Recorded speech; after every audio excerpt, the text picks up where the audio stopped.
The fluorescent lights of County General Hospital buzzed overhead as Imani Brooks sat on the hard plastic chair, her entire body trembling. Her daughter, 5-year-old Destiny, lay unconscious on a gurney beside her, an oxygen mask covering her small face. The asthma attack had come without warning, sudden and terrifying, turning Destiny's lips blue as she gasped for air that wouldn't come.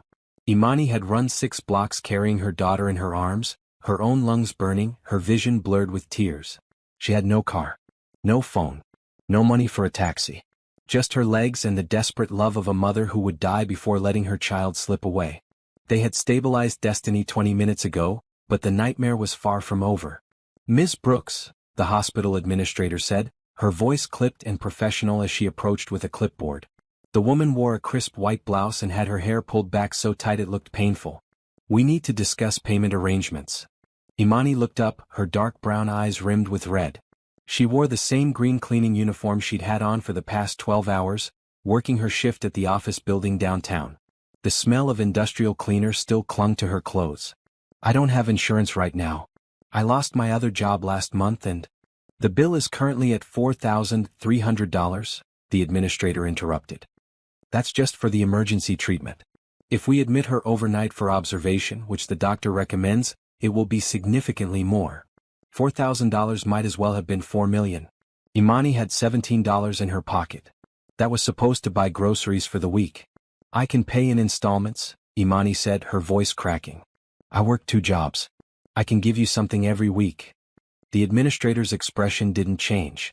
"Ms. Brooks, given the severity of your daughter's condition and your current financial situation, I'm required to notify Child Protective Services. A child with severe asthma needs consistent medical care, proper housing, medication?" "No." The word came out sharp, almost a shout. Several nurses looked over. Imani lowered her voice, but her hands clenched into fists. "You cannot take my daughter. I take care of her. I love her. I work hard every single day to—" "I understand this is difficult, but we have protocols." The administrator began writing something on her clipboard. Imani stood up, positioning herself between the administrator and Destiny's gurney. Her heart pounded so hard she thought it might burst through her chest. This could not be happening. She had fled from an abusive relationship, left everything behind, worked herself to exhaustion trying to build a safe life for Destiny. And now they wanted to take her baby because she was poor? "Please," Imani whispered, her pride crumbling. "Please don't do this. She's all I have. I'll figure out the money. I'll work more hours. I'll do anything." The administrator opened her mouth to respond, but a deep male voice cut through the tension. "Excuse me, what's the total amount owed?" Both women turned. A man stood a few feet away, tall and broad-shouldered, wearing an expensive navy blue suit that probably cost more than Imani made in 3 months. He had light brown skin, neatly trimmed hair with touches of gray at the temples, and the kind of confident posture that came from a lifetime of having doors opened for him. The administrator blinked, clearly taken aback by the interruption. "Sir, this is a private matter." "The total," the man repeated, his tone polite but firm. He looked directly at the administrator with steady gray eyes. "How much does she owe right now?" $4,300 for emergency services," the administrator stammered. "But if the child is admitted—" The man pulled out a black leather wallet and extracted a credit card. "Add another $10,000 to cover the overnight stay, medications, follow-up appointments, and whatever else this child needs." "I'll handle it." Imani's mouth fell open. She stared at this stranger, trying to make sense of what was happening. "I can't. I don't even know you. Why would you?" He turned to her, and something in his expression made her pause. It wasn't pity. It wasn't superiority. It was something deeper, something that looked almost like understanding. "Because I know what it's like to feel helpless," he said quietly. "And because no mother should have to choose between her child's health and keeping her family together." The administrator looked between them, clearly confused by this development but not about to turn down payment. "Sir, if you're serious, I'll need to process this at the billing desk." "I'm completely serious." He handed her the card. "I'll follow you." As the administrator hurried away, clutching the credit card like a winning lottery ticket, the man turned back to Imani. She stood frozen, her mind unable to process this sudden turn of events. "I don't understand," she managed to say. "You don't know us. You don't owe us anything." "I don't need to know you to help," he replied simply. "My name is Harrison Mitchell." He extended his hand. Imani looked at it for a long moment before slowly reaching out to shake it. His grip was warm and firm. "Imani Brooks," she said. "And that's my daughter, Destiny?" Harrison glanced at the little girl on the gurney, still unconscious but breathing steadily through the oxygen mask. Something flickered across his face, an emotion Imani couldn't quite identify. "Beautiful name," he said softly. "How old is she?" "5. She just turned 5 last month." Imani's voice broke on the last word and she quickly wiped her eyes. She would not cry in front of this stranger, no matter how kind he seemed. "Listen," Harrison said, his voice gentle. "I know this is overwhelming. But right now, the most important thing is making sure Destiny gets the care she needs. Everything else we can figure out later." "We." The word hung in the air between them. There was no we. There was just Imani and Destiny, the way it had been for 2 years since she'd finally gathered the courage to leave Jerome, Destiny's father, after one beating too many. But before she could protest, Harrison walked over to Destiny's gurney. He looked down at the little girl with such tenderness that it made Imani's chest ache. "She's going to be okay," he said, and somehow Imani believed him. "Have you ever wondered what you would do if a stranger offered to change your entire life in a single moment? Would you trust them? Would you take the help? Drop a comment below and let me know what you think Imani should do next. And if you're enjoying this story, please subscribe so you don't miss what happens when Harrison makes an even bigger offer that will shock you." The next hour passed in a blur. Harrison returned from the billing office, everything settled. The administrator's attitude had completely changed, suddenly all smiles and concern. They admitted Destiny to a private room upstairs, a luxury Imani had never experienced in any of her previous hospital visits. The pediatrician, Dr. Reynolds, a woman with kind eyes and graying hair, examined Destiny thoroughly. She prescribed new medications, a better inhaler, and recommended environmental changes to reduce asthma triggers. "She'll need to avoid dust, mold, and cigarette smoke," Dr. Reynolds explained, making notes on her tablet. "Ideally, she should have an air purifier in her bedroom. And given the severity of this attack, I'd like to see her back in 2 weeks for a follow-up." Imani nodded mechanically, not mentioning that their current apartment, a tiny studio in a building that should have been condemned years ago, was full of mold and had neighbors who smoked constantly in the hallways. An air purifier was not even close to being in the budget. Harrison, who had stayed throughout the examination despite Imani's repeated insistence that he could leave, caught the worried look on her face. "I'll take care of the air purifier," he said. "And the follow-up appointment." "You've done too much already," Imani protested weakly. "I can't keep accepting." "You can and you will." His tone was kind but left no room for argument. "At least until you're back on your feet." Dr. Reynolds looked between them with an approving smile, clearly assuming Harrison was Imani's husband or boyfriend. Imani didn't correct her. It was easier than explaining the truth, which she barely understood herself. By 4 a.m., Destiny woke up. Her eyes fluttered open, and she looked around the unfamiliar room with confusion. "Mama?" Her voice was hoarse from the breathing tube they'd used earlier. "I'm right here, baby." Imani rushed to her bedside, taking Destiny's small hand in both of hers. "You're okay. You're safe. You had a bad asthma attack but the doctors helped you." Destiny's gaze drifted past Imani to Harrison, who stood a respectful distance away. "Who's that?" "That's Mr. Mitchell," Imani said. "He's a very kind man who helped us tonight. You can call me Harrison," he said, moving a bit closer. He smiled at Destiny, and Imani noticed the way his entire face softened. "How are you feeling?" "Tired," Destiny whispered. "And my throat hurts." "The doctor said that's normal," Harrison told her. "It should feel better soon." "You're very brave." Destiny managed a small smile before her eyes grew heavy again. Within minutes, she drifted back to sleep, her breathing even and steady. Imani finally allowed herself to collapse into the chair beside the bed. The adrenaline that had been keeping her upright for hours was fading, leaving behind bone-deep exhaustion. "You should get some rest too," Harrison said. "I can't sleep. What if she wakes up and needs something?" Imani rubbed her face with both hands. "Besides, I called in sick to work. I need to find someone to cover my morning shift, or I'll lose that job too." "What do you do?" "I clean office buildings. Night shift at one place, morning shift at another." She laughed bitterly. "Or I used to have both. I'll probably get fired from the morning one for this no-call, no-show." Harrison was quiet for a moment. Then he sat down in the chair next to hers. "Imani, can I ask you something?" She looked at him warily. Here it comes, she thought. The catch. The real reason he was being so generous. Men like him didn't help women like her without expecting something in return. What would you say if I told you I wanted to help you and Destiny with more than just tonight's hospital bill? I'd say that depends on what you want in exchange. Her voice came out harder than she'd intended, but she'd learned the hard way that nothing in life was free. I don't want anything that you're thinking, Harrison said, meeting her eyes steadily. I'm not that kind of man. But I do have a proposition for you.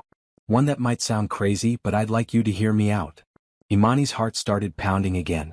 What kind of proposition? Harrison leaned forward, his elbows on his knees, his expression serious. I'm 35 years old. I've built a successful company. I have more money than I know what to do with. But there's one thing I can't have, no matter how much money I throw at it. He paused and Imani waited, barely breathing. I can't have children, Harrison continued, his voice rough with emotion. I have a medical condition that makes it impossible. I've known since I was 27. For a long time I buried myself in work, told myself it didn't matter. But lately I've realized how empty my life is. I go home to a huge house with no one in it. I eat dinner alone. I have everything and nothing at the same time. Imani's defensiveness wavered slightly. She heard real pain in his voice, a loneliness that echoed her own. Tonight, when I walked past and heard you begging not to have your daughter taken away, something inside me just broke open, Harrison said. I saw you fighting so hard for her, willing to sacrifice everything. And I thought about how much I wish I had that. Someone to fight for. Someone to come home to. I don't understand what you're asking me, Imani said softly. Harrison took a deep breath. I want to meet you and Destiny for dinner tomorrow evening. Somewhere nice but comfortable. No pressure, no obligations. I just want to talk to both of you, get to know you a little. And then, if you're willing, I have a proposal that could change all of our lives. What kind of proposal? Let's have dinner first, Harrison said, standing up. I don't want to overwhelm you more than I already have tonight. But I promise you, Imani, I'm not trying to take advantage of you.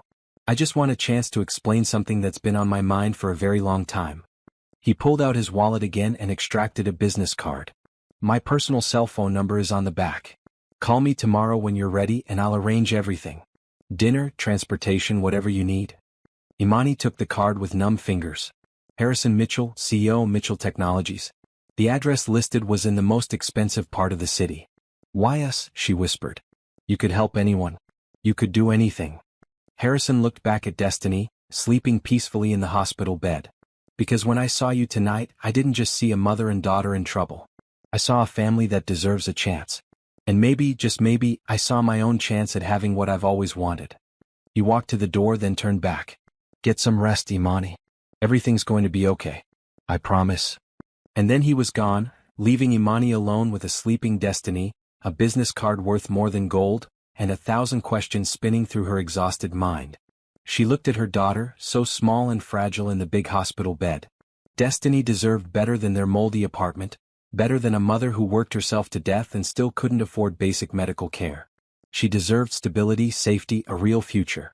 Whatever Harrison Mitchell wanted to propose, Imani decided in that moment she would at least hear him out. For Destiny's sake, if nothing else. Because sometimes the scariest thing wasn't accepting help from a stranger. Sometimes the scariest thing was realizing you had no choice but to trust them. Morning light filtered through the hospital window when Imani woke up, her neck stiff from sleeping in the chair. For a moment she forgot where she was. Then it all came rushing back. The asthma attack. The hospital. Harrison Mitchell. She looked at his business card, which she'd been clutching so tightly it had left creases in her palm. Had last night really happened? Had a stranger really paid over $14,000 for them without blinking? Mama? Destiny's voice was stronger this morning, almost back to normal. Hey, baby girl. Imani moved to the bed, brushing Destiny's braids back from her forehead. How do you feel? Better. Can we go home? Home. The word felt hollow. Their apartment wasn't a home. It was just a place to sleep between shifts, a constant source of stress and worry. Soon, Imani promised. The doctor wants to check on you first. Dr. Reynolds arrived an hour later, pleased with Destiny's progress. The medication worked well. You can take her home today, but you'll need to fill these prescriptions right away.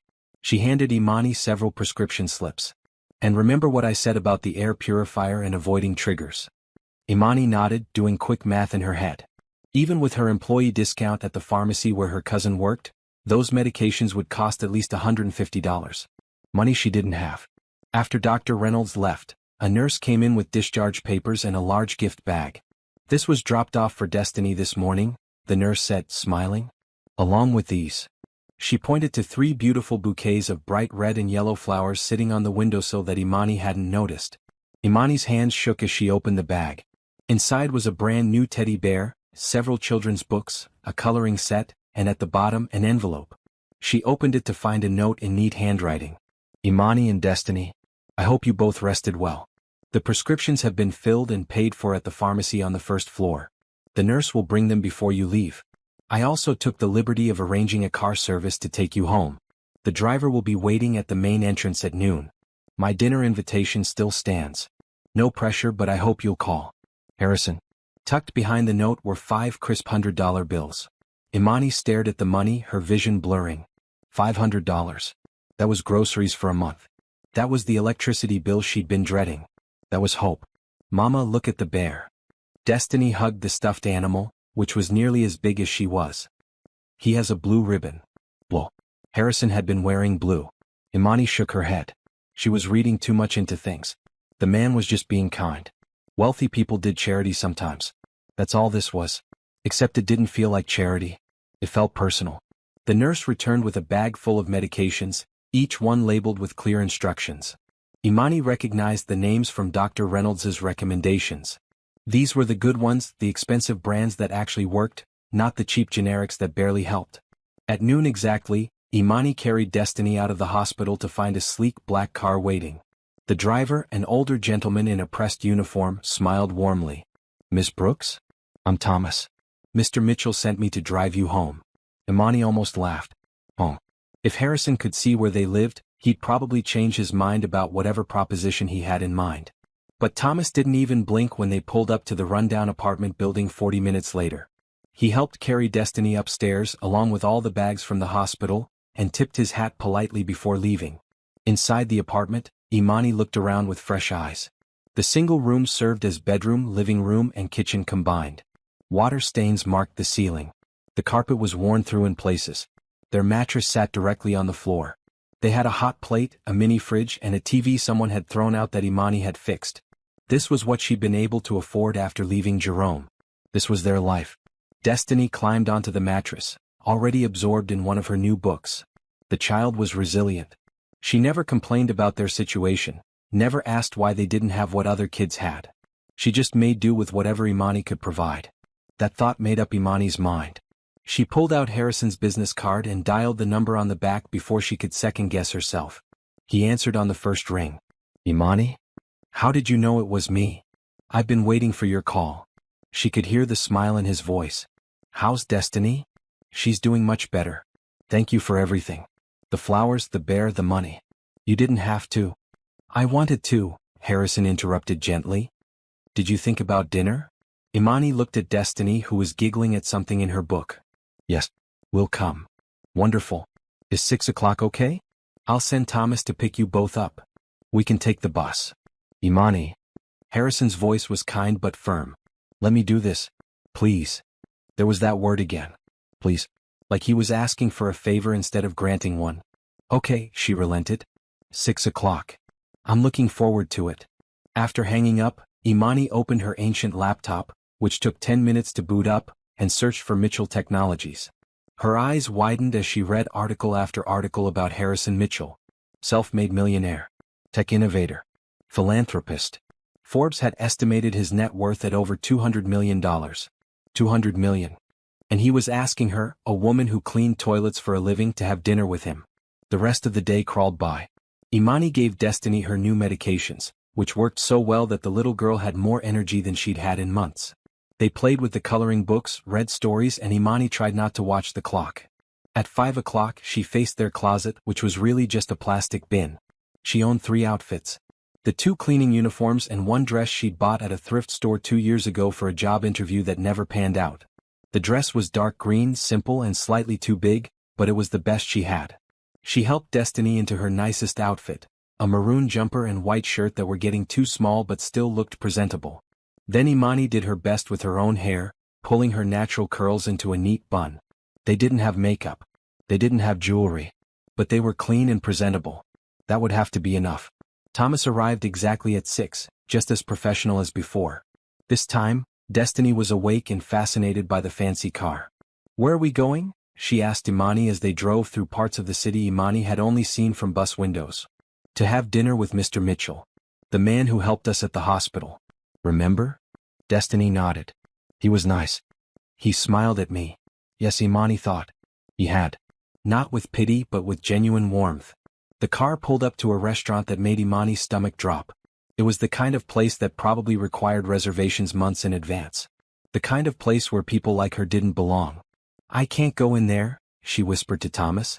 The driver turned around, his expression understanding.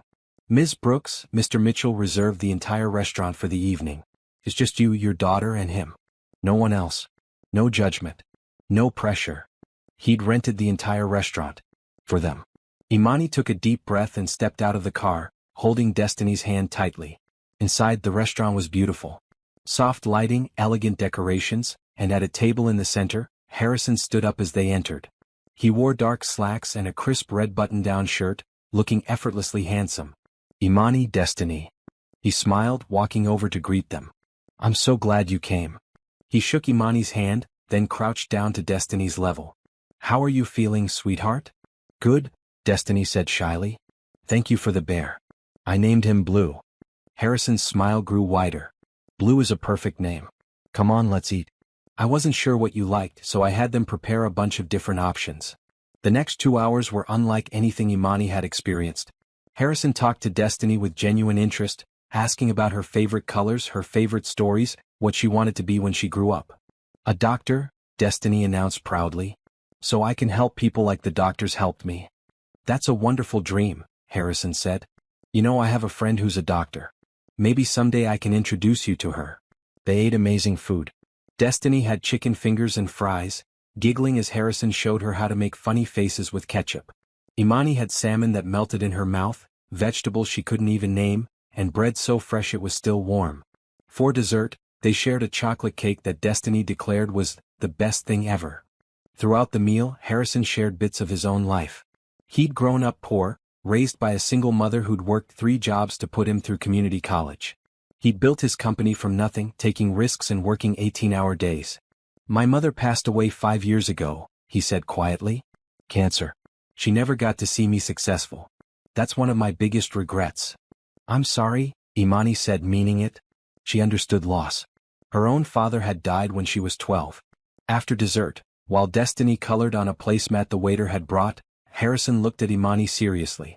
"I want to tell you about my medical condition," he said. "I think it's important you understand." Imani nodded, listening as he explained. When he was 27, he'd been diagnosed with a rare genetic disorder that affected his fertility. The doctors had told him he would never father biological children. He tried to accept it, thrown himself into his work, but the loneliness had grown over the years. "I looked into adoption," Harrison continued. "But as a single man it's incredibly difficult. Most agencies prefer couples or married individuals. I've been on waiting lists for 3 years and gotten nowhere."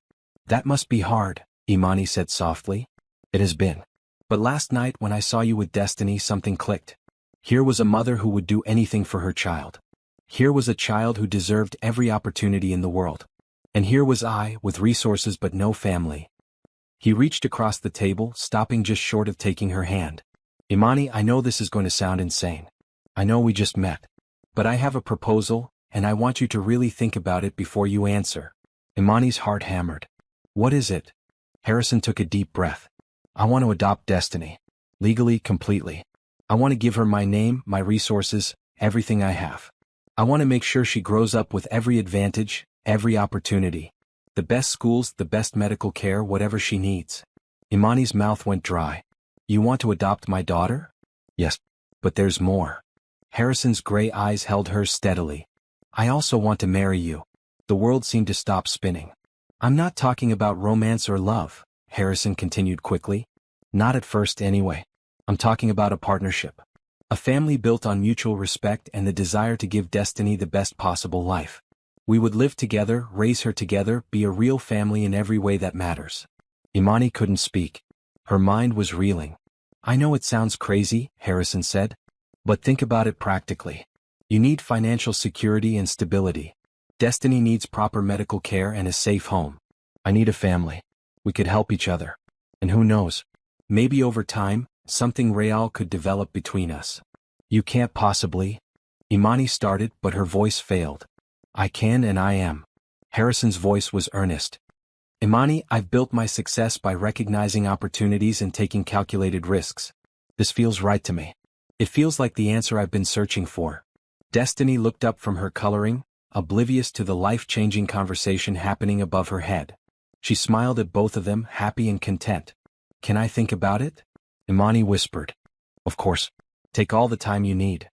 Harrison pulled out another envelope from his jacket. In the meantime, this is my attorney's contact information. I want you to have a lawyer look over any agreement we make.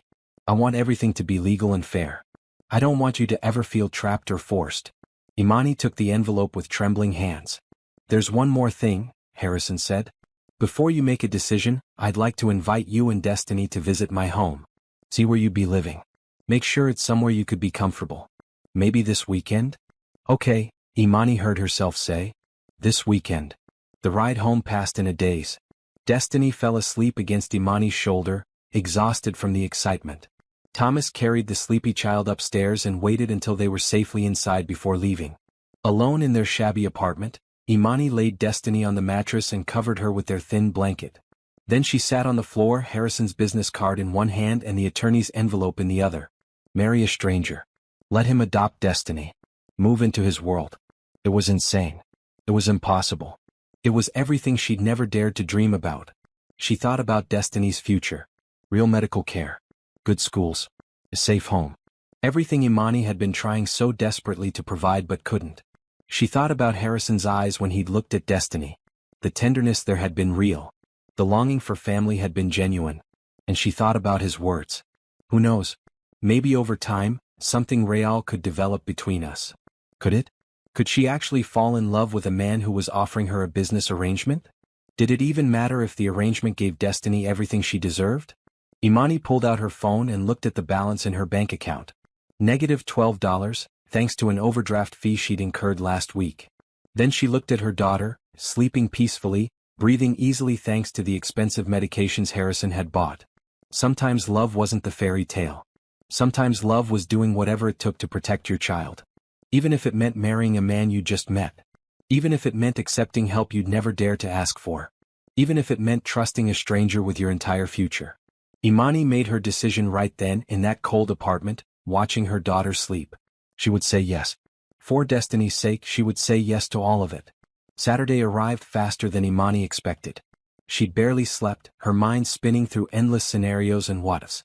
During the day she kept her phone close, half expecting Harrison to call and say he'd changed his mind.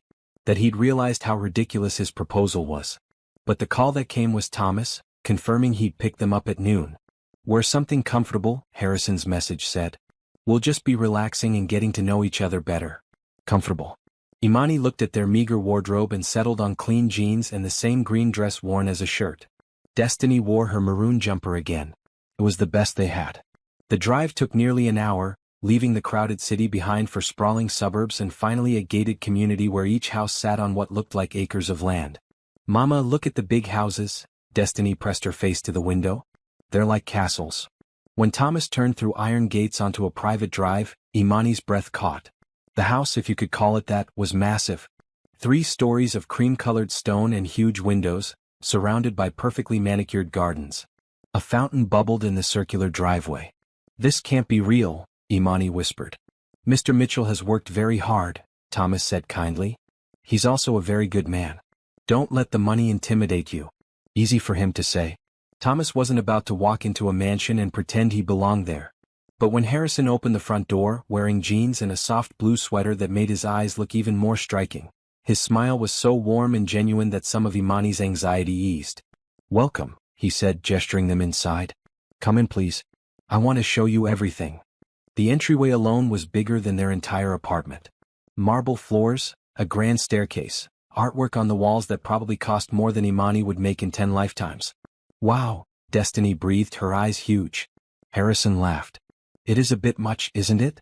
I bought it 3 years ago thinking I'd grow into it.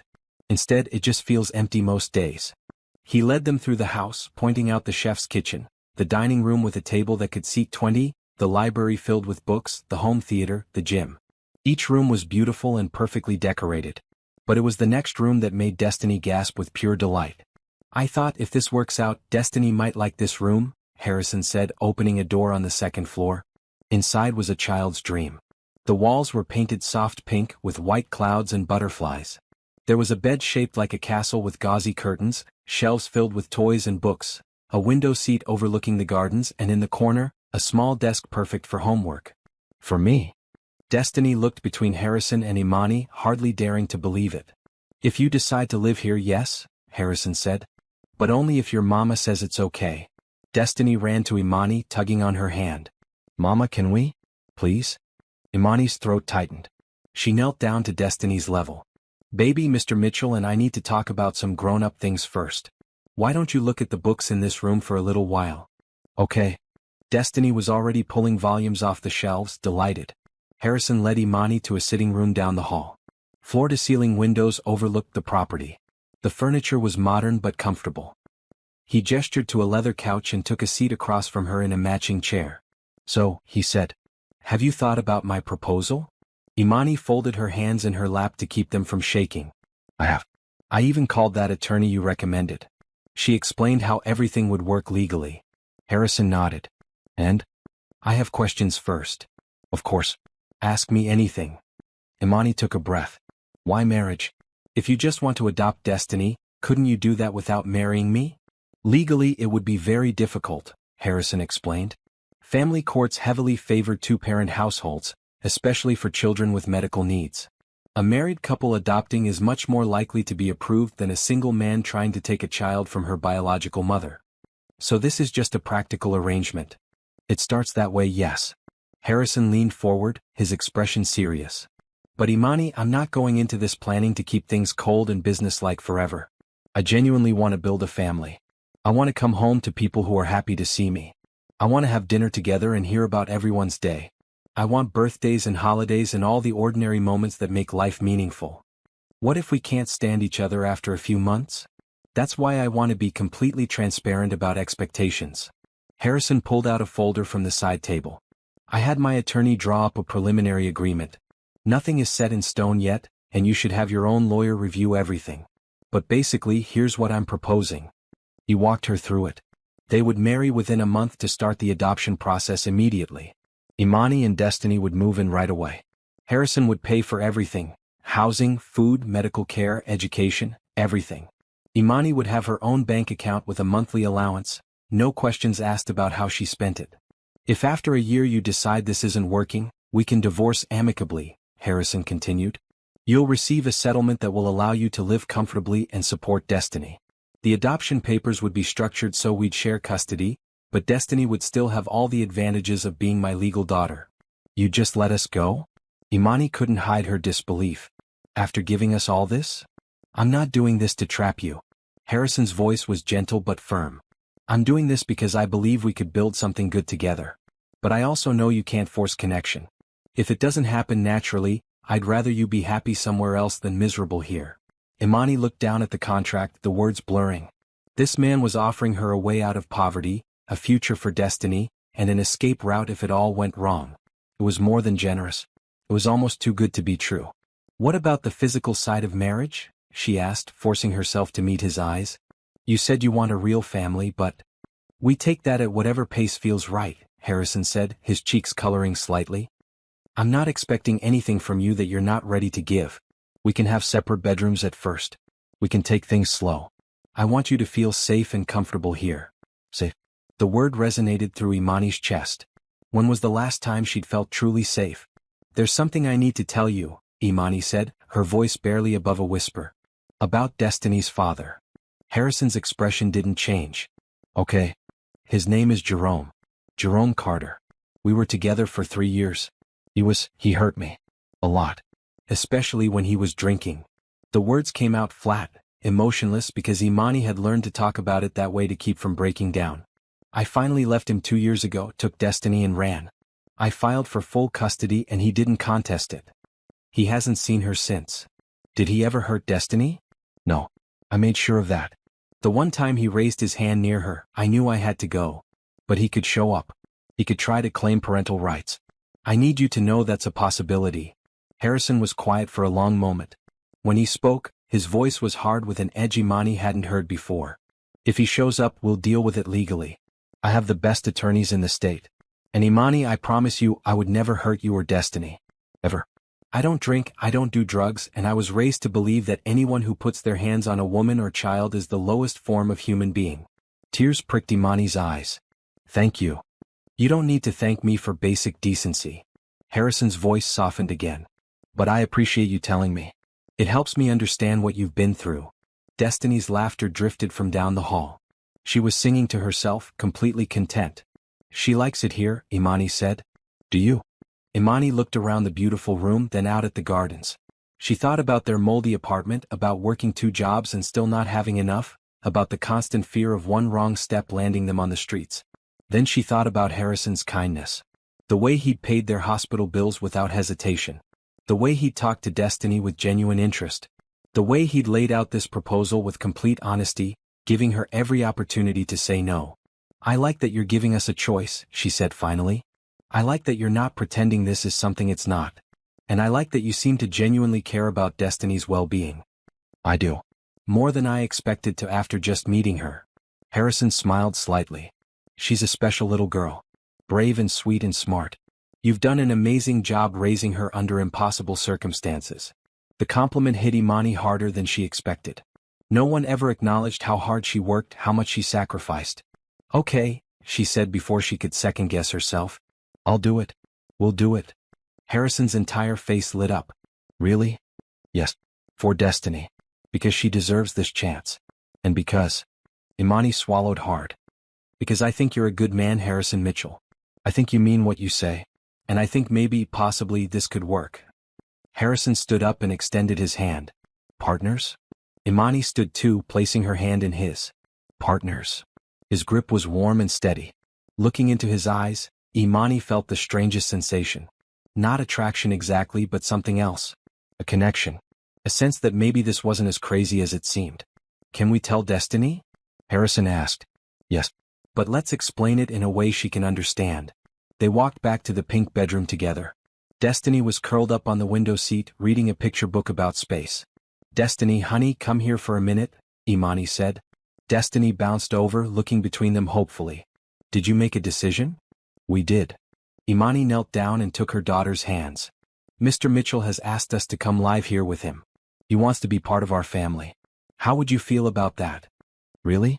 We can stay here? Destiny's eyes went wide. Yes, Harrison said, also kneeling so he was at Destiny's level. And Destiny, there's something else. I'd like to adopt you.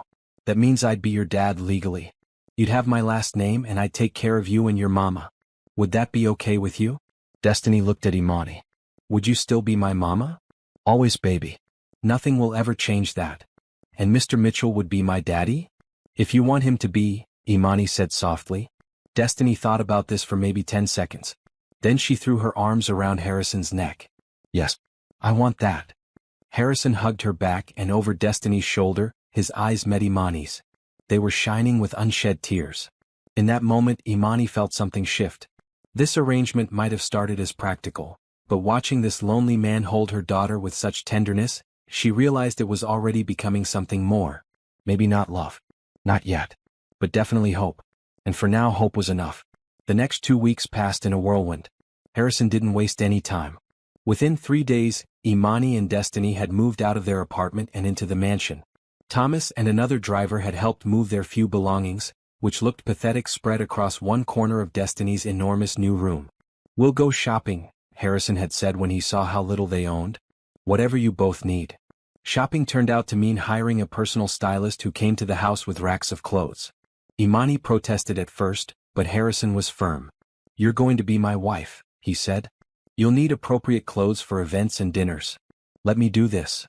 So Imani stood in her new bedroom, which was connected to Harrison's by a shared bathroom, while a woman named Patricia dressed her in outfit after outfit. Dresses, casual wear, professional clothes, exercise gear. By the end, Imani had a closet full of beautiful things in bright colors. Red blouses, green dresses, blue sweaters, maroon pants. Destiny got the same treatment. Her tiny wardrobe expanded to include everything a 5-year-old could want. Dresses for special occasions, play clothes, pajamas with her favorite cartoon characters. "This is too much," Imani told Harrison that night at dinner. They'd established a routine quickly. Dinner together every evening at 6, all three of them at the big table. Harrison had hired a chef, a warm woman named Rosa who seemed delighted to cook for a child. "It's not too much," Harrison replied, cutting his chicken. "It's normal. Every child should have enough clothes to wear." Destiny, her mouth full of mashed potatoes, nodded enthusiastically. Imani had to admit, seeing Destiny thrive was worth the discomfort of accepting so much help. The little girl had gained weight in just 2 weeks. Her asthma, managed by the expensive medications and the air purifiers Harrison had installed throughout the house, barely bothered her anymore. She smiled constantly, explored every corner of the mansion and asked questions about everything. Harrison was patient with all of it. He showed Destiny his home office, explaining what his company did in simple terms. He let her help him feed the koi in the pond out back. He read her bedtime stories in funny voices that made her giggle. Imani watched these interactions from the doorway sometimes, her heart doing complicated things in her chest. "You're good with her," she told Harrison one night after Destiny had fallen asleep. They were in the library, Imani curled up on one couch with a book, Harrison working on his laptop in a chair across from her. This had become their routine too. After Destiny went to bed, they spent an hour together, sometimes talking, sometimes just being in the same room quietly. "She makes it easy," Harrison said, smiling. "She's curious about everything. I love that. She is curious. Takes after her grandfather. My dad was like that too." Imani closed her book. "He would have liked you. Tell me about him." So Imani did. She talked about her father, who'd worked construction but loved reading. About how he died when she was 12, leaving her mother to raise 3 kids alone. About how she'd met Jerome when she was 19, fresh out of high school with no real plan, and how he'd seemed charming at first. "I got pregnant with Destiny when I was 20, Imani said quietly. "Jerome was furious. He wanted me to get rid of her. I refused, and that's when he first hit me." Harrison's hands tightened on his laptop, but he didn't interrupt. "I stayed because I didn't know what else to do. My mom had remarried and moved out of state. My siblings had their own lives. I thought I could make it work. But it just got worse." Imani pulled her knees up to her chest. "Leaving him was the scariest thing I ever did. I had no money, nowhere to go, a newborn baby.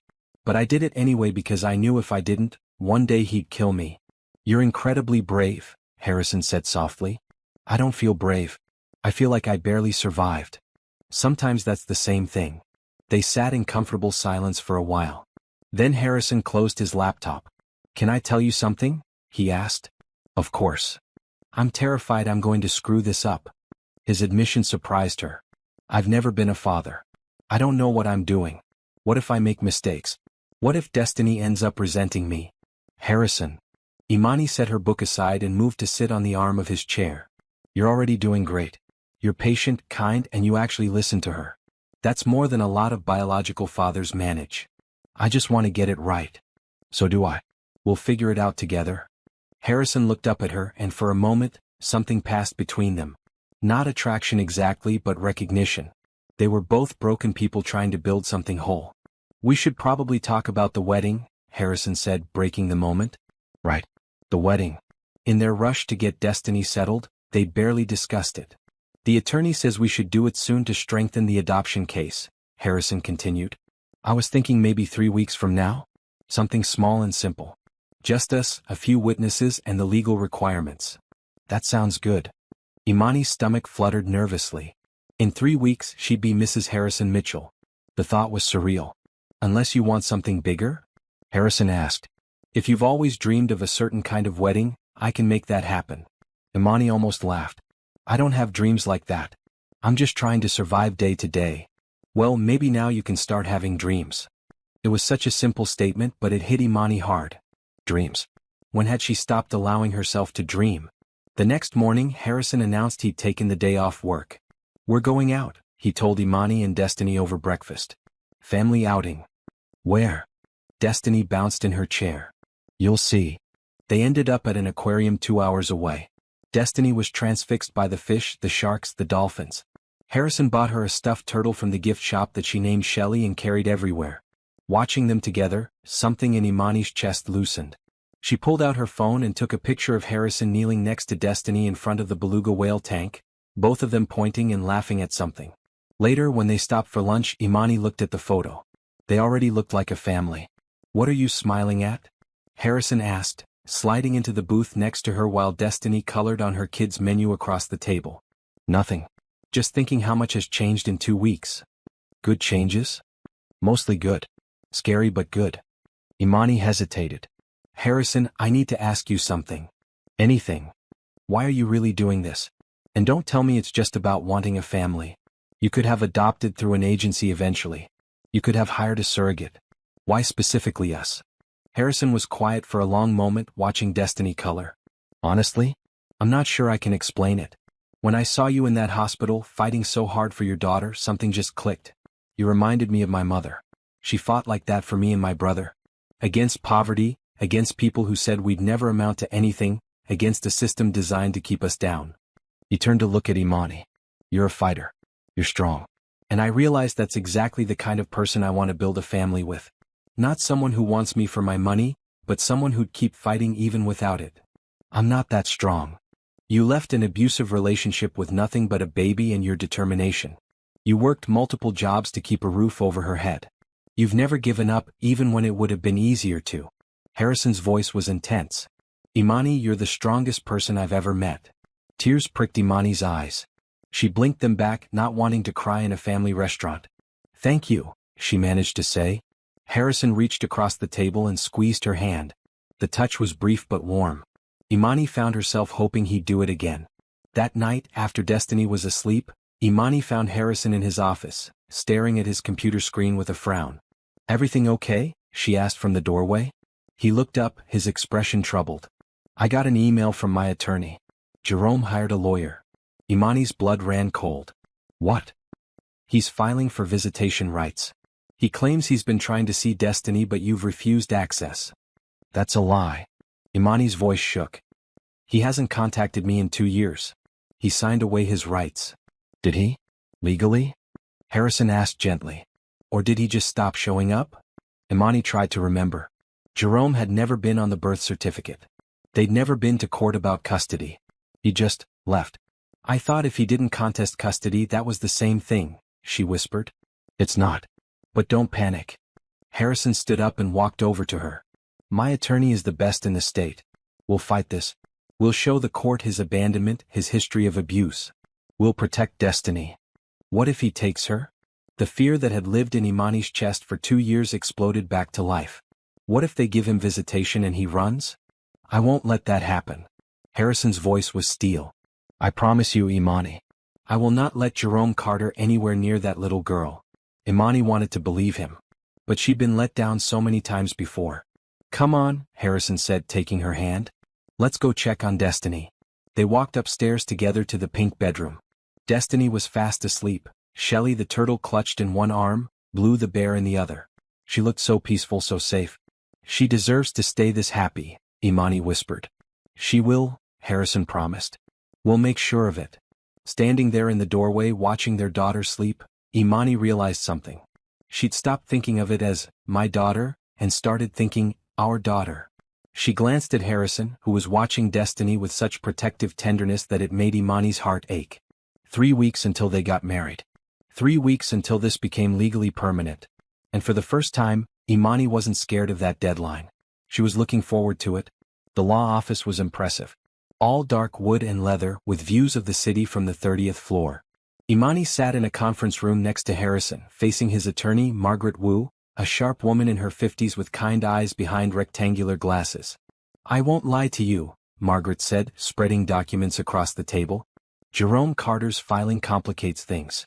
He's claiming parental alienation and requesting immediate supervised visitation." "He abandoned us," Imani said, her hands clenched in her lap. "He hasn't sent a single dollar of child support, hasn't called, hasn't even asked how Destiny is doing." "I believe you. And we'll prove it." Margaret pulled out a folder. "I've already started gathering evidence. I pulled records showing he never filed for custody, never paid support, never even tried to contact you through legal channels. But we need more. Do you have any documentation? Texts, emails, anything that shows his neglect or abuse?" Imani's stomach sank. I had to leave my old phone behind when I ran. It had everything on it, all the threatening messages, pictures of bruises. I couldn't risk him tracking me through it. Understandable but unfortunate. Margaret made notes. What about witnesses? Anyone who saw the abuse or can testify to his abandonment? My old neighbor, Mrs. Patterson. She called the cops twice when Jerome was hitting me. And my friend Keisha. Wait, no, not her name. Imani corrected herself quickly, knowing Harrison's preferences. My friend Tasha saw the bruises. She helped me pack the night I left. Good. I'll need their contact information. Margaret turned to Harrison. And you're certain you want to proceed with the adoption despite this complication? Absolutely, Harrison said without hesitation. Destiny is going to be my daughter. Jerome Carter doesn't change that. Then we'll need to accelerate your wedding plans. A married couple has much stronger standing in family court than an engaged couple. Margaret looked between them. How soon can you do it? This weekend, Harrison said. We'll get the license tomorrow. Imani blinked. This weekend. That was 3 days away. Margaret nodded approvingly. Excellent. I'll file the paperwork immediately after. We'll show the court a stable, married household ready to provide for Destiny's needs. Meanwhile, I'll petition to deny Jerome's visitation request based on abandonment and safety concerns. The meeting continued for another hour, covering details that made Imani's head spin. Legal procedures, court dates, documentation requirements. By the time they left, she felt overwhelmed. In the car ride home, she was quiet, staring out the window. Talk to me, Harrison said gently. What are you thinking? I'm scared, Imani admitted. What if the judge sides with Jerome? What if they think a biological father, even a terrible one, is better than an adoption? That's not going to happen. You can't know that. Harrison was quiet for a moment. Then he pulled the car over to the side of the road and turned to face her. Imani, look at me. She did, meeting his steady gray eyes. I have spent my entire adult life building something from nothing, Harrison said. I've faced competitors who tried to destroy my company. I've dealt with lawsuits, patent disputes, corporate espionage. And I've won every single time because I don't give up when something matters to me. He reached over and took her hand. Destiny matters to me. You matter to me. This family we're building matters more than anything else in my life. Jerome Carter is not going to take that away. Do you trust me? Did she? Imani realized with surprise that she did. In just 3 weeks, this man had proven himself more reliable than anyone she'd ever known. Yes, she said. I trust you. Harrison squeezed her hand, then pulled back onto the road. Good. Because we're going to win this. Together. That night at dinner, Destiny noticed something was wrong. Mama, why aren't you eating? Imani looked down at her untouched plate. Rosa had made her favorite, chicken parmesan, but she had no appetite. Just thinking about grown-up stuff, baby? Is it about my daddy? Both Imani and Harrison froze. Destiny had never asked about Jerome before. What do you mean? Imani asked carefully. Destiny pushed her peas around her plate. Some kids at the park asked where my daddy was. I said I didn't have one. But then I remembered I do have one. He just doesn't live with us. Harrison and Imani exchanged glances. They'd need to tell her eventually about Jerome's attempt to re-enter their lives. That's true, Imani said slowly. Your biological father lives somewhere else. But Mr. Harrison is going to become your dad soon. Is that okay with you? I like Mr. Harrison better, Destiny said matter-of-factly. He's nice. He reads me stories and doesn't yell. Harrison's expression softened. Thank you, sweetheart. That means a lot to me. After Destiny went to bed, Imani found Harrison in the library again, but this time he wasn't working. He was just sitting in the dark, staring out the window. Hey, she said softly, turning on a lamp. You okay? I should be asking you that. I'm managing. Barely, but managing. Imani sat down across from him. What's on your mind? Harrison was quiet for a long moment. I'm angry. At Jerome for trying to disrupt Destiny's life after abandoning her. At the system for making you jump through hoops to protect your own child. At myself for not being able to fix this faster. You're doing everything you can. It doesn't feel like enough. Harrison ran his hands through his hair. What kind of father am I going to be if I can't even protect her from the first threat that comes along? Harrison. Imani moved to sit next to him on the couch. You're already protecting her. You hired the best lawyer. You're marrying me to strengthen our case. You've given her a safe home and medical care. That's more protection than most kids ever get. I just want her to be happy. Both of you. We are happy. Happier than we've been in years. Imani surprised herself by taking his hand. This thing with Jerome is scary, but we'll get through it. We have each other now. Harrison looked down at their joined hands, then back up at her face. When did you start being the one reassuring me? Probably around the same time you started actually caring about our well-being instead of just going through the motions of charity. Imani smiled slightly. We're in this together, remember? Partners. Partners? Harrison echoed. Then, hesitantly, Imani, can I ask you something personal? Sure. When we get married this weekend, where do you want to sleep? Imani's breath caught. They'd been dancing around this question for weeks. I don't know, she admitted. Part of me thinks separate rooms make sense. We barely know each other. But another part thinks if we're going to convince a judge this marriage is real, maybe we should actually share a room. I don't want you to do anything you're not comfortable with. I know. That's one of the things I appreciate about you. Imani thought about it. What if we share a room but sleep in separate beds? At least at first. We can say you snore or I'm a restless sleeper or something if anyone asks. Harrison smiled. I do actually snore sometimes. Or so I've been told. By who? Imani realized she knew almost nothing about Harrison's romantic past. A girlfriend from about 5 years ago. We dated for a year, but when I told her about my infertility, she left. Harrison's voice was matter-of-fact, but Imani heard the old hurt underneath. Said she'd always dreamed of having biological children and couldn't give that up. I'm sorry. Don't be. If she couldn't accept that part of me, she wasn't the right person anyway. Harrison looked at Imani. At least you know from the start what you're getting into. Yeah. A sterile millionaire who wants to marry me this weekend to adopt my daughter while fighting off her abusive ex. Imani laughed, slightly hysterical. My life is ridiculous. Our life, Harrison corrected. And yeah, it is ridiculous. But it's also kind of wonderful, isn't it? Imani thought about Destiny upstairs, safe and healthy and happy. She thought about this beautiful home, the full refrigerator, the lack of constant fear and exhaustion. Yeah, she said softly. It really is. They sat together in comfortable silence for a while. Then Harrison stood up. I should show you something, he said. Come with me. He led her upstairs to the master bedroom. Imani had only been in there a few times, always feeling like she was intruding on Harrison's private space. Now he opened the door to the huge walk-in closet. One side was full of his clothes. The other side, Imani realized with surprise, had been completely cleared out. For you, Harrison said. I had everything moved to the guest room closet. If we're going to share this space, you should have equal room for your things. Imani looked at the empty shelves, the bare hanging rods. You didn't have to do that. Yes, I did. This is your home now. Not a place you're just visiting. Harrison gestured around the bedroom. I was thinking we could get another bed and put it along that wall. Maybe a reading chair by the window. Whatever would make you comfortable. You've really thought about this. I want this to work, Imani. Not just the legal arrangement but the actual partnership. I want you to feel like this is truly your space too. Imani walked to the window, looking out over the moonlit gardens. Less than a month ago, she'd been sleeping on a mattress on the floor, wondering how she'd pay next month's rent.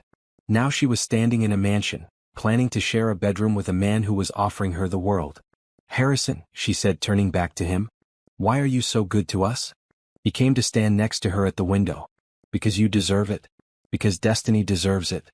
And maybe because I deserve to have a family too.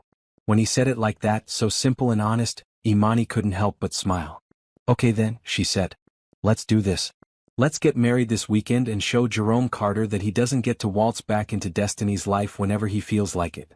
That's my girl, Harrison said, then caught himself. I mean, that's the spirit. But Imani had noticed the slip. Your girl, she repeated softly. I kind of like that. The look Harrison gave her was warm enough to make her feel things she wasn't quite ready to examine yet. 3 days until the wedding. 3 days until everything changed permanently. And for the first time since this whole crazy arrangement started, Imani realized she wasn't just doing this for Destiny anymore. She was doing it for herself too. Because somewhere along the way she'd started to believe that maybe, just maybe, she deserved happiness as well. If you've ever felt like giving up on love, don't go anywhere. What happens next in this story might just restore your faith in second chances. Make sure you subscribe so you don't miss how Harrison and Imani's relationship takes an unexpected turn that will warm your heart. Drop a comment telling me, would you take a chance on someone offering you everything, even if it started as just an arrangement? The wedding was small and simple, exactly as they'd planned. On Saturday morning, Imani stood in her bedroom, looking at the white dress hanging on the closet door. Not a wedding gown, just a simple knee-length white dress with blue flowers embroidered around the neckline. "You look beautiful, Mama," Destiny said from where she sat on the bed in her maroon dress, the one they'd bought special for this day. "Thank you, baby." Imani's hands shook as she fastened a necklace, a simple silver chain Harrison had given her that morning. A knock sounded at the door. "Imani? You ready?" It was Thomas, who was serving as one of the witnesses. "Almost." 15 minutes later, Imani walked down the grand staircase, Destiny holding her hand. At the bottom, in the living room where they'd rearranged furniture to create a small ceremony space, Harrison waited. He wore a dark blue suit with a red tie. His eyes widened when he saw Imani. "You're stunning," he said softly as she reached him. "You clean up pretty nice yourself." The officiant, a friendly woman named Judge Morrison who Harrison knew personally, smiled at them both. "Shall we begin?" The ceremony was quick. Traditional vows, exchanged with only slight trembling in both their voices. When Judge Morrison said, "You may kiss the bride," Harrison leaned in and gave Imani the gentlest kiss on her lips, barely a touch, but enough to make her heart skip. "I now pronounce you husband and wife," Judge Morrison announced. Destiny cheered and Thomas and Rosa, who'd also witnessed, applauded. Just like that, Imani Brooks became Imani Mitchell. The small reception was just the five of them, with a beautiful cake Rosa had made and champagne for the adults. Destiny got sparkling cider and felt very grown up. "To new beginnings," Harrison toasted, raising his glass. "To family." "To family," Imani echoed, clinking her glass against his. Later, after everyone had left and Destiny was in bed, Imani stood in the master bedroom, looking at the two beds they'd set up. Harrison's king-size bed in its usual place, and a new queen-size bed along the far wall, set up with beautiful green bedding. "This is strange," she said when Harrison came in from checking on Destiny one last time. "Which part? Being married or sharing a room?" "Both. All of it." Imani laughed. "This morning I woke up as a single mother living in your guest room. Now I'm your wife, sharing your bedroom, legally tied to you. Having second thoughts?" "No. Just processing." Imani sat on her new bed. "Harrison, can I ask you something?" "Always." "When you kissed me earlier, was that just for show?" Harrison sat on his own bed, facing her across the room. "Honestly, I'm not sure. Part of it was because the judge expected it. But part of it was because I wanted to." Imani's heart did that complicated flip again. "Oh. Is that okay?" "Yeah. It's okay." Imani looked down at her hands. "I think I wanted to too. Which is weird because a month ago I didn't even know you existed, and now you're my husband. Life is strange like that sometimes." They got ready for bed in their separate bathrooms, an arrangement Harrison had insisted on to give Imani privacy. When they were both settled under their respective covers, Harrison turned off the main light, leaving just a small lamp on. "Good night, Imani," he said softly. "Good night, Harrison." Imani lay awake for a long time, listening to Harrison's breathing even out across the room. Eventually, soft snores confirmed what he'd said about that quirk. She smiled in the darkness. She was married. Actually married. And strangely she felt safe. The next morning they fell into a new routine. Harrison made breakfast while Imani got Destiny ready for the day. They ate together, discussing plans. "I was thinking," Harrison said, buttering toast, "maybe we should enroll Destiny in a good preschool program. It would help her socialize with other kids, prepare her for kindergarten next year." "She'd like that," Imani agreed. "She gets lonely here sometimes with just us adults. There's an excellent school about 20 minutes away. I already called and they have openings." Of course he had. Harrison was nothing if not efficient. Over the next week they established new patterns. Harrison taught Destiny to swim in the pool, patient as she learned to float. Imani started taking online courses toward her degree, something she'd always dreamed of but never had time or money for. Harrison had enrolled her without asking, just presented her with the access codes one morning. "You can't just keep buying things for me," Imani had protested. "I can and I will," Harrison had replied. "You're brilliant, Imani. You should have the chance to use that brain for something more than cleaning toilets."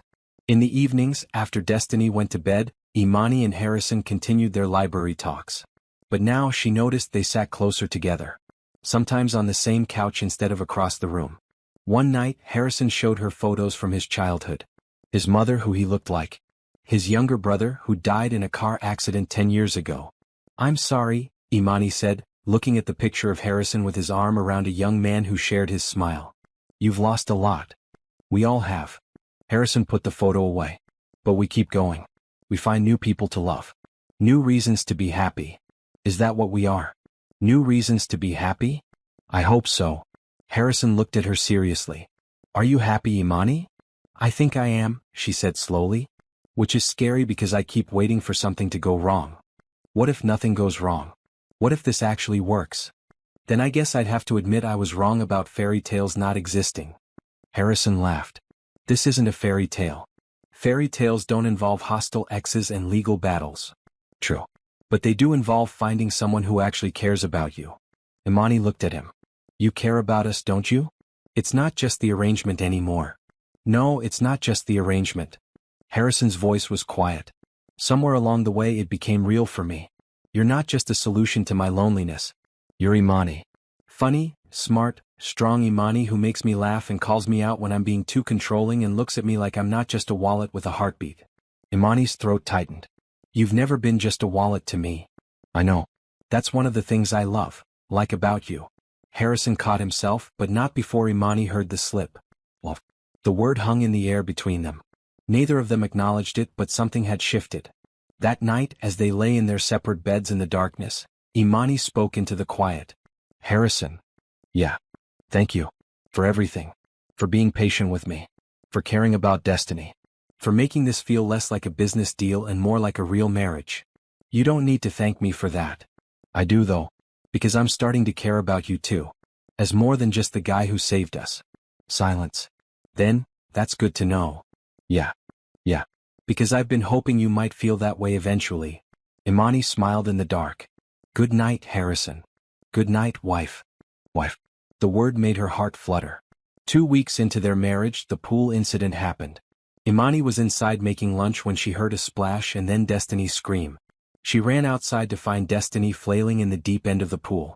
Harrison was already diving in, fully clothed. He grabbed Destiny and pulled her to the side, lifting her out of the water. She was crying but okay, coughing up water. I slipped, Destiny sobbed. I was walking too close to the edge and I slipped. It's okay, you're safe, Harrison soothed, wrapping a towel around her. You're okay now. Imani's legs gave out. She sat on the pool deck, shaking.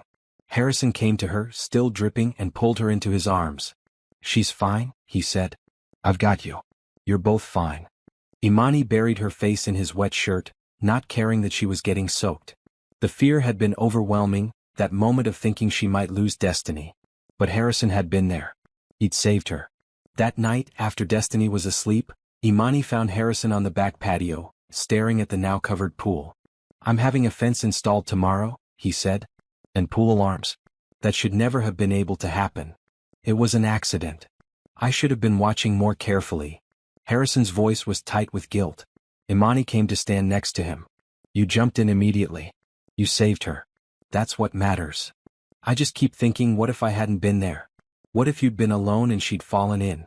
But you were there. And you'll keep being there. Imani took his hand. That's what makes you a good father, Harrison. You care. You protect. You show up. Harrison turned to look at her. Do you really think of me as her father now? I think Destiny does.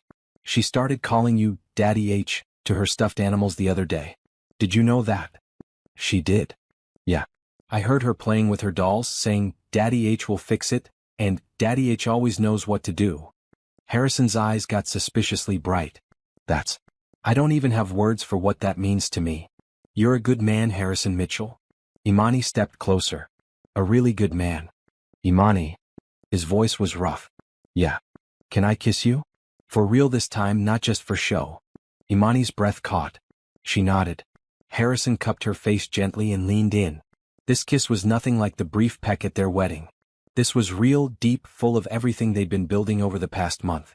When they finally pulled apart, both breathing hard, Imani rested her forehead against his. Well, she said. That was something. Harrison laughed. Yeah, it really was. Are we doing this? Imani asked. For real? Not just the arrangement but actually trying to build something? I want to. If you do. I do. Imani smiled at the echo of their wedding vows. I really do. They stood together under the stars, holding each other, and Imani felt something she hadn't felt in years. Joy. Pure, uncomplicated joy. Whatever happened with Jerome, whatever challenges lay ahead, they would face them together. As a family. As partners who were becoming something more. As husband and wife who were learning to love. Margaret Wu called on a Tuesday morning with news. "We have a court date," she told Harrison over speakerphone while Imani listened in. 3 weeks from now. The judge will hear Jerome's petition for visitation and our counterpetition for adoption. What are our chances? Imani asked, her hands clenched together. Better than they were. Your marriage strengthens our case significantly. But I need to warn you, Jerome's attorney is claiming he's gotten sober and wants to make amends. They'll paint him as a reformed man denied the chance to know his daughter. He's lying, Imani said flatly. Jerome doesn't change. He just gets better at hiding who he really is. I believe you, but we need evidence. I've hired a private investigator to look into Jerome's current situation. If he's not as reformed as he claims, we'll find out. After the call ended, Imani felt sick. Harrison pulled her into his arms. We're going to win this, he said for the 100th time. You can't guarantee that. No, but I can guarantee I'm going to fight like hell. Jerome Carter is not taking our daughter. Our daughter. The words weren't slipping anymore. They were intentional. Imani tilted her head back to look at Harrison. Over the past month they'd grown so much closer. The goodnight kisses had become routine. So had the casual touches throughout the day, the way Harrison's hand would find the small of her back when they walked, the way Imani would lean into him while they watched TV. They still slept in separate beds, but some mornings Imani woke to find Harrison asleep in the chair by her bed, having come over during the night to watch over her after a nightmare. I love you, she said suddenly. The words just came out, unexpected and true. Harrison stilled. What? I love you. I don't know when it happened exactly, maybe it's been building this whole time, but I love you, Harrison. As more than just my husband on paper. As the man who saved us, who cares for Destiny like she's his own, who makes me laugh and holds me when I cry and is the best person I've ever known. Harrison's eyes were suspiciously bright. Imani Brooks Mitchell, I have been in love with you for 3 weeks.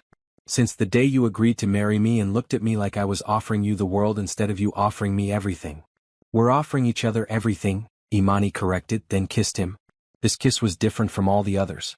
This was a kiss between two people who'd found each other in the strangest circumstances and somehow made it work. Daddy H? Mama? Destiny's voice came from the doorway. Are you guys kissing? They pulled apart, both laughing. Maybe a little, Harrison admitted, scooping Destiny up. Is that okay with you? Destiny giggled. Yeah. Miss Rosa says married people kiss all the time. Does she now? Imani smiled. What else does Miss Rosa say? That you and Daddy H look happy together. And that love is the most important ingredient in any recipe. Harrison and Imani exchanged glances over Destiny's head. Miss Rosa is very wise, Harrison said. That afternoon Margaret called again. The PI found something. Jerome's been living with a woman named Bethany Richards for the past 6 months. She has 2 kids from a previous relationship, and she filed a restraining order against him 3 weeks ago. He hit her, Imani said, feeling sick. The report says he shoved her during an argument and threatened her children. She's willing to testify. Does Jerome know about this? Not yet. We'll present it in court. But there's something else. Margaret paused. The PI also dug into Jerome's financial situation. He's deeply in debt. Over $100,000 to various creditors, including some questionable loans from people the PI suspects are involved in illegal lending. Harrison's expression darkened.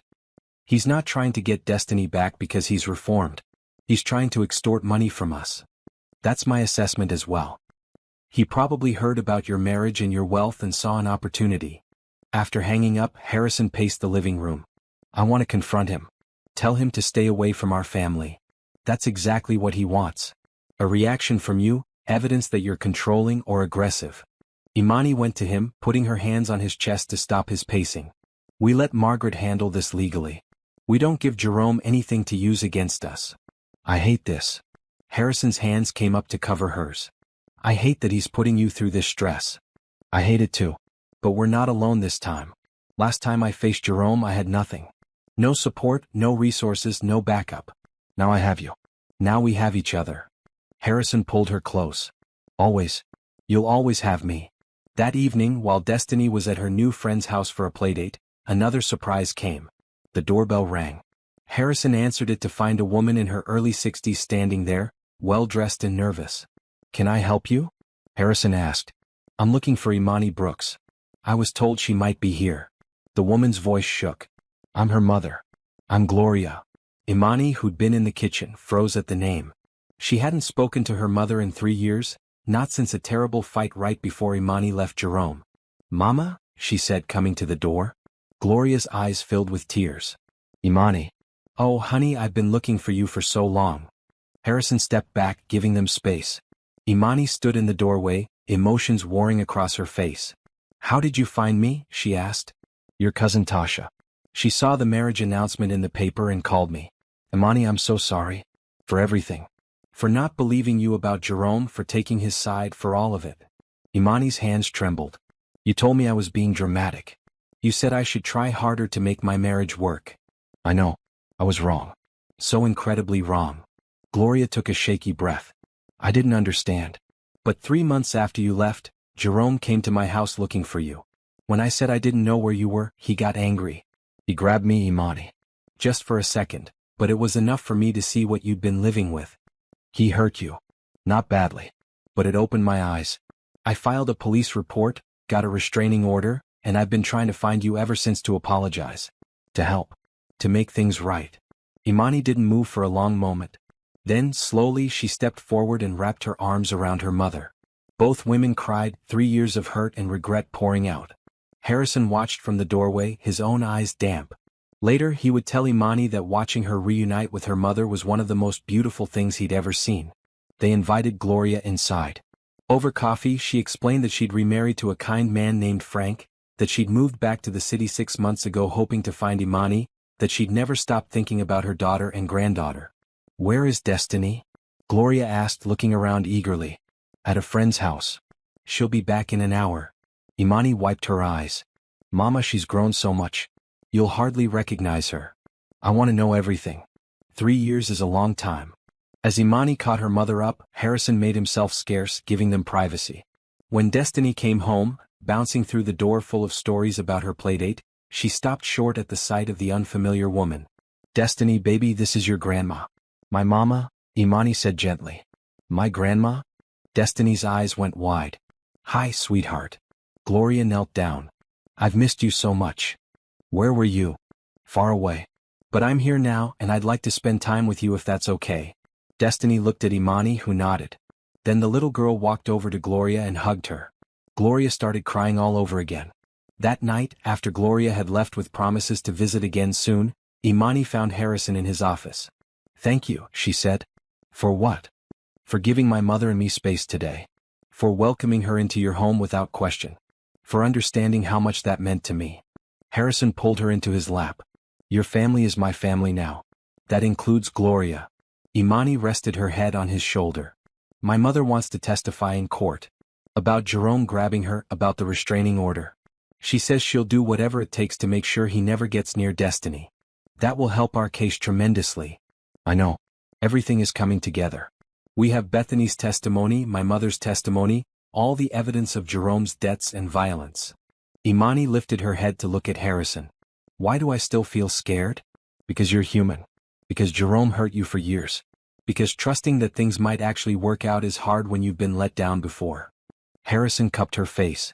"But Imani, I promise you we are going to win. And even if, by some impossible chance, the judge orders supervised visitation, I will make sure you and Destiny are never alone with him. I will hire security, I will be there for every single visit, I will move heaven and earth to keep you both safe. I don't deserve you." "Yes, you do. You deserve everything good in this world."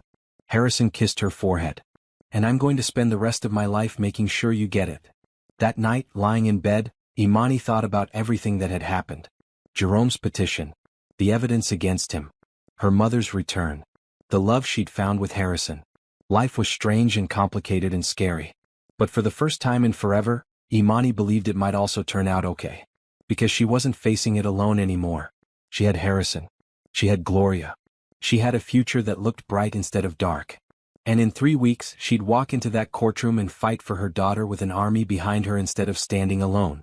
Jerome Carter had no idea what was coming for him. And Imani could hardly wait to show him. The weeks leading up to the court date were intense. Margaret prepared them thoroughly, conducting practice sessions where she grilled Imani about her relationship with Jerome, about her marriage to Harrison, about Destiny's well-being. The opposing counsel will try to paint you as an opportunist, Margaret warned. They'll say you married Harrison for money and that the adoption is you trying to replace Destiny's real father with a wealthy one. That's not true, Imani protested. I know it's not. But you need to be ready to defend your choices calmly and clearly. Don't let them provoke you into anger. Harrison held her hand through all of it. In the evenings, he'd rub her shoulders and tell her she was doing great. Gloria visited 3 times a week, building a relationship with Destiny. The little girl was thrilled to have a grandmother, someone who taught her to bake cookies and told her stories about when Imani was young. Your mama was so stubborn, Gloria told Destiny one afternoon while they decorated cupcakes. Once she decided she wanted to learn to ride a bike, she practiced every day for a month straight, even after falling dozens of times. Like when I learned to swim, Destiny said proudly. Daddy H said I was very determined. Gloria glanced at Harrison, who was working on his laptop nearby. Daddy H seems like a very good man. He is. He reads me stories and helps me with my numbers and he never yells. Later, after Destiny went to play, Gloria spoke to Harrison directly. Thank you for taking care of my girls. I know this arrangement started unconventionally, but watching you with them, I can see you genuinely care. I love them, Harrison said simply. Both of them. More than I thought possible.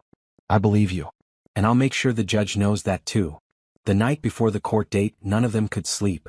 Imani found Harrison sitting on the back patio at 2 a.m. Can't sleep either? She asked, sitting next to him. Too anxious. Tomorrow changes everything. Or it confirms what we already know. That Destiny belongs with us. Imani leaned her head on his shoulder. Harrison, no matter what happens tomorrow, I want you to know something. This past 2 months has been the happiest time of my life. You gave me back my hope. You made me believe in good people again. You did the same for me. Before you, I was just existing. Working myself to death, accumulating money and success but not having anyone to share it with. You and Destiny gave me purpose. They sat in comfortable silence, watching the stars. I should probably tell you something, Imani said. In case things go badly tomorrow. They won't. But if they do, I want you to know that I don't regret any of this. Even if we lose, even if Jerome somehow wins visitation, I'll never regret marrying you or building this family. Harrison turned to look at her. Imani Mitchell, we are not losing. But I appreciate you saying that.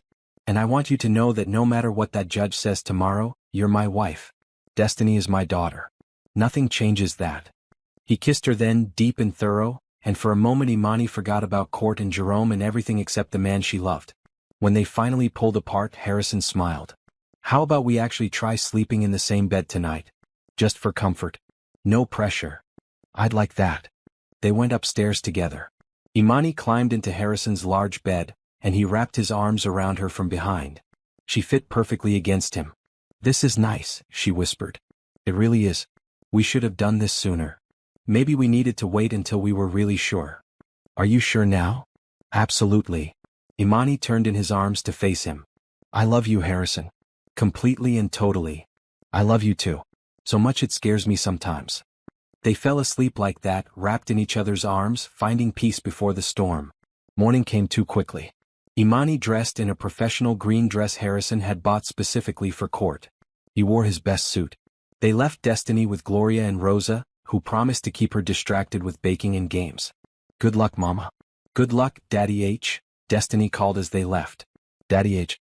She'd started calling him that regularly now. Imani hoped the judge would see how much that meant. The courthouse was intimidating, all marble and authority. Margaret met them outside the courtroom, looking professional and confident. Remember, let me do most of the talking. Answer questions directly and honestly. Don't volunteer information but don't lie or evade either. The judge will appreciate straightforwardness. Jerome was already there when they entered the courtroom. Imani's stomach dropped at the sight of him. He'd cleaned up, wearing a decent suit, his hair neatly trimmed. But his eyes when they landed on her were the same cold, calculating eyes she remembered. His attorney, a slick man named Richard Powell, gave them a smug smile. The judge, a stern woman named Judge Anderson, entered. Everyone stood. Please be seated. We're here to determine the petition of Jerome Carter for visitation with his minor daughter, Destiny Brooks, and the counterpetition of Harrison and Imani Mitchell for adoption. Let's begin. Powell went first, painting Jerome as a reformed man who'd made mistakes but wanted to be part of his daughter's life. He talked about Jerome's rights as a biological father, about how he'd been denied access to his child. "Mr. Carter has gotten sober," Powell said. "He's holding down a steady job. He's attended parenting classes. He simply wants the opportunity to know his daughter." Then it was Margaret's turn. She methodically destroyed Powell's narrative. "Your Honor, the facts paint a very different picture. Mr. Carter abandoned Destiny when she was 3 months old. He has paid zero child support. He has made no attempt to contact Ms. Brooks or Destiny in 2 years, until he learned of her marriage to Mr. Mitchell, a wealthy man." Margaret presented evidence. Bank records showing Jerome's debts. Police reports documenting his violence. Bethany Richards' restraining order. Gloria's testimony about being grabbed. "This is not a man who wants to be a father," Margaret concluded. "This is a man who sees an opportunity for extortion." Powell objected. The judge overruled him. Then came witness testimony. Bethany took the stand, nervous but clear. She described Jerome's temper, his violence, his threats. "He told me he was going to get money from his ex, that she'd married some rich guy and he deserved his cut," Bethany said. "He said his kid was his ticket to easy money." Powell tried to discredit her. Margaret redirected, reinforcing every point. Gloria testified next, describing what she'd witnessed, how Jerome had grabbed her, how she'd been wrong to doubt Imani. "My daughter is a good mother," Gloria said firmly. "She left Jerome to protect Destiny. And Mr. Mitchell has been nothing but wonderful to both of them. That child is thriving with them. She's happy and healthy and loved." Finally it was Imani's turn. She walked to the stand on shaking legs. Powell went first, trying to make her marriage sound opportunistic. "Isn't it convenient, Ms. Brooks, that you married a wealthy man just weeks after meeting him?" "My name is Mrs. Mitchell now," Imani said calmly. "And I married Harrison because he offered my daughter stability and safety. Yes, his wealth helps. But more importantly, he's kind, patient, and loves Destiny like she's his own." "Did you ever try to contact Mr. Carter about visiting his daughter?" "Why would I? He'd been gone for 2 years with no contact. He made it clear he wanted nothing to do with us. People change. Not men like Jerome." Imani looked directly at the judge. "I lived with him for 3 years. I know who he really is. He's not here because he's changed or because he misses Destiny. He's here because he thinks he can get money from us." Powell pressed harder. "You're saying a father has no right to see his child?" "I'm saying an abuser who abandoned his child has no right to disrupt her life when she's finally safe and happy." Margaret's redirect was brilliant, walking Imani through her history with Jerome, her escape, the struggle to provide for Destiny, and how Harrison had changed everything. "Do you love your husband, Mrs. Mitchell?" "Yes. I didn't marry him for money. I married him for my daughter's future. But I fell in love with him because of who he is as a person. He's the best man I've ever known." Harrison, sitting in the gallery, blinked back tears. Finally Harrison took the stand. Powell tried to paint him as buying a family, but Harrison was calm and articulate. "I fell in love with Imani and Destiny not because I needed something from them, but because they needed someone to believe in them. And somewhere along the way I realized they were exactly what I needed too. A family. Purpose. Love. You're quite wealthy, Mr. Mitchell. Isn't it true you could have any woman you wanted?" "I don't want any woman. I want Imani. And I want to be Destiny's father, to give her every opportunity, to watch her grow up and know she's loved." Margaret had one final witness. The private investigator testified about Jerome's debts, his shady loan arrangements, his history of violence with multiple partners. By the time all testimony concluded, it was clear which way the case was leaning. Judge Anderson took only 15 minutes to deliberate. When she returned, her expression was stern. "I've heard enough," she said. "Mr. Carter, your claim that you're a reformed man seeking a relationship with your daughter is contradicted by overwhelming evidence. Your pattern of violence, your financial desperation, and your complete lack of effort to contact your daughter until learning of her mother's marriage to a wealthy man tells me everything I need to know about your true motivations." Jerome's face darkened. "Furthermore, I find that Destiny Brooks is thriving in the care of Mr. and Mrs. Mitchell. The evidence shows a loving, stable home environment with parents who are devoted to her well-being." The judge looked directly at Jerome. "Your petition for visitation is denied. Furthermore, I'm ordering that you have no contact with Destiny or the Mitchell family. Any attempt to contact them will result in criminal charges." Then she turned to Harrison and Imani. "As for the adoption petition, I'm granting it. Mr. Mitchell, you are now legally Destiny's father. Congratulations to all of you. The gavel came down. It was over. They'd won. Imani burst into tears. Harrison pulled her into his arms, both of them crying and laughing at once. Jerome stood up furious. This is bullshit. She's my daughter. No, she's not, the judge said coldly. Not anymore. Bailiff, please escort Mr. Carter out. As Jerome was led away, still cursing, Imani felt years of fear lift off her shoulders. It's over, she whispered to Harrison. It's really over. We won. We're a family now. Legally and completely. Margaret congratulated them. Gloria, who'd been in the gallery, rushed over to hug them both. They drove home together, calling ahead to let Rosa know. When they walked through the door, Destiny came running. Did you win? Is Daddy H really my daddy now? Yes, sweetheart, Harrison said, scooping her up. I'm your daddy for real. Forever. Destiny hugged him tight. Good. I like you being my daddy. That night, they had a celebration dinner. Rosa made all of Destiny's favorites. Gloria joined them, along with Thomas and Margaret. Toasts were made. Happy tears were shed. And when Destiny was finally asleep, her new adoption papers tucked safely away, Harrison and Imani stood in their bedroom, finally able to breathe. We did it, Imani said. We actually did it. No more separate beds? Harrison asked hopefully. Imani smiled. No more separate beds. They climbed into bed together properly this time, and Imani rested her head on Harrison's chest, listening to his heartbeat. I love you, she said. Thank you for fighting for us. Always, Harrison promised, kissing the top of her head. I'll always fight for my family. Outside, the moon shone bright over their home. Inside, a newly formed family slept peacefully, finally safe, finally whole, finally home. 6 months after the adoption was finalized, life had settled into a beautiful routine. Destiny was thriving in her preschool program, making friends and learning new things every day. Imani had completed her first semester of college courses with straight A's. Harrison's company was doing better than ever, and he'd started working from home 2 days a week to spend more time with his family. But there was one final piece of the puzzle that needed to fall into place. We need to tell the court about our living arrangement, Margaret said during a routine follow-up call. Specifically that you're now sharing a bedroom and that this marriage has become a genuine romantic relationship. Why does that matter? Harrison asked. The adoption is already finalized. Standard post-adoption check-ins. The court wants to ensure the family unit is stable. Right now, your file still shows you started as a marriage of convenience. Updating it to reflect your actual relationship status will strengthen your legal standing and close any potential loopholes. So 2 weeks later, they found themselves back in family court, this time for a routine follow-up hearing. Judge Anderson smiled when they entered. Mr. and Mrs. Mitchell, good to see you. And this must be Destiny. They brought Destiny this time as requested. She wore a bright red dress and held Harrison's hand confidently. Hi, Judge, Destiny said, having been coached about courtroom manners. Daddy H said you're the one who made him my real dad. Judge Anderson's expression softened. I am. How are you liking your new family? I love it. Daddy H reads me stories every night, and Mama is learning to be a teacher, and we have a pool, and I have my own room, and Grandma Gloria visits and makes cookies. That sounds wonderful. Judge Anderson gestured for them all to sit. This is just a standard check-in to see how the adoption is progressing. I see from the social worker's report that everything is going well. The social worker, a kind woman named Patricia Johnson, had visited their home 3 times over the past 6 months, always unannounced, always thorough. Each time she'd found a loving, stable environment.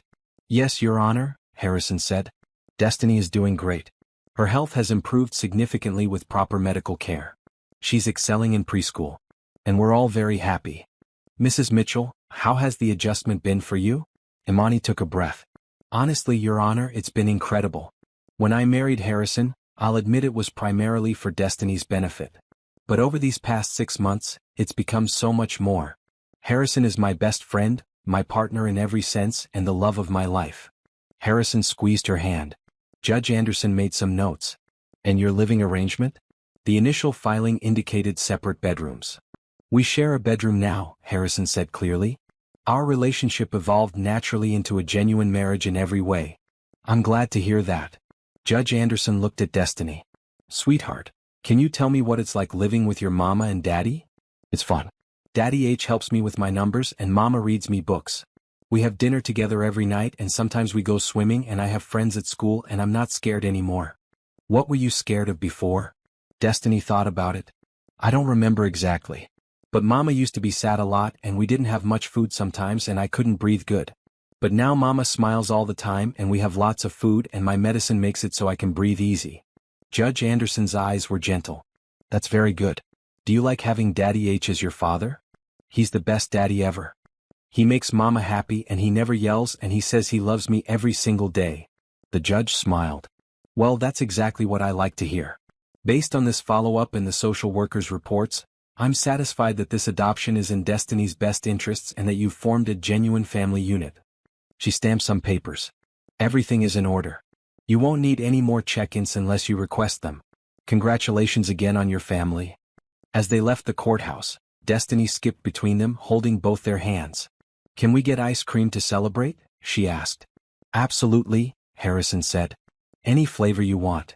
At the ice cream shop, while Destiny was absorbed in her triple scoop cone, Imani looked at Harrison. Can you believe where we are now compared to 6 months ago? Sometimes it still feels like a dream. Harrison reached across the table to take her hand. A really, really good dream. I keep waiting to wake up. Don't. This is real. We're real. That night, after Destiny was asleep, Harrison had a surprise for Imani. He led her out to the garden, where he'd set up a beautiful outdoor seating area with lights strung overhead. What's this? Imani asked. I wanted to do something special. To celebrate not just the court hearing but everything we've built together. Harrison pulled out a small box. When we got married, I gave you a simple ring because that's what the situation required. But now, I want to give you something that represents what we've become. He opened the box to reveal a stunning ring, a deep green emerald surrounded by small diamonds. Harrison, this is too much. No, it's exactly enough. Green like the dress you wore to our first dinner together. Like hope and new beginnings.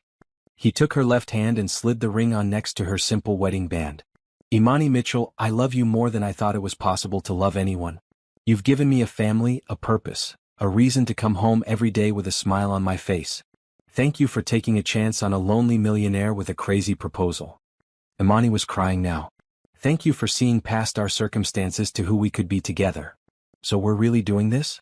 Forever? Forever, Imani confirmed, kissing him. You, me, Destiny, and whatever else life brings. Speaking of that, Harrison said carefully, how would you feel about expanding our family someday? I know I can't have biological children, but we could adopt again or foster Oregon. I'd love that. Not right away but someday. When Destiny's a bit older and we've had more time to just be us. But yes, I'd like to give her siblings. Harrison pulled her close. I love you so much. I love you too. More than I ever thought possible. They sat under the stars, wrapped in each other's arms, talking about their future. About the renovations they wanted to make to the house. About the vacation they should take as a family. About Imani's graduation in 3 years. About watching Destiny grow up. Inside, through the window, they could see their daughter's bedroom lights still on. Probably reading when she should be sleeping, a habit she'd gotten from both of them. Should we tell her to go to sleep? Imani asked. Nah. Let her read. She's happy and safe. That's all that matters. And it was all that mattered. After years of struggle and fear and uncertainty, they'd built something beautiful. A family founded on an unusual beginning but strengthened by genuine love and commitment. The next morning, Destiny came bouncing into their bedroom at 6 a.m., as was her weekend habit. Mama, Daddy, wake up. I want pancakes. Imani groaned. Harrison laughed, pulling Destiny into bed between them for morning cuddles. How about we make pancakes together? Harrison suggested. Can I crack the eggs? Of course. But carefully. I'm always careful, Daddy. As they headed downstairs together, a real family in every sense of the word, Imani caught Harrison's eye and smiled. This was everything she'd never dared to dream of. And it was real. Completely, beautifully, perfectly real. 3 months after the final court hearing, they decided to have a real wedding. Not the quick courthouse ceremony, but a celebration of what they'd become. We don't need to, Imani protested when Harrison first suggested it. We're already married. I know. But I want to stand in front of our family and friends and declare my love for you properly. Not as a legal arrangement but as a real marriage. Don't you? When he put it that way, Imani couldn't say no. The planning was joyful chaos. Gloria insisted on helping with every detail. Destiny wanted to be the flower girl, naturally. Harrison spared no expense, but Imani made sure it stayed personal rather than ostentatious. They chose the estate gardens as the venue, transformed into a wonderland of flowers and lights. Imani's dress was a stunning green gown that made Harrison's eyes tear up when he first saw it. Destiny wore a maroon dress and carried a basket of rose petals with utmost seriousness. The guest list was small but meaningful. Gloria and her husband Frank. Tasha and her family. Harrison's business partner and closest friend. Thomas, Rosa, and Patricia the social worker. About 50 people total, all of whom had played a role in their journey. As the ceremony began, Imani walked down the aisle on Gloria's arm, her mother openly crying. "You look so beautiful, baby girl," Gloria whispered. "Thank you, Mama. For being here. For supporting us. I wouldn't miss this for the world." Harrison stood at the altar in a perfectly tailored blue suit, his eyes locked on Imani. Beside him, Destiny stood holding the rings, beaming with pride. The officiant, the same Judge Morrison who'd married them the first time, smiled warmly. "We are gathered here today to celebrate the love between Harrison and Imani Mitchell.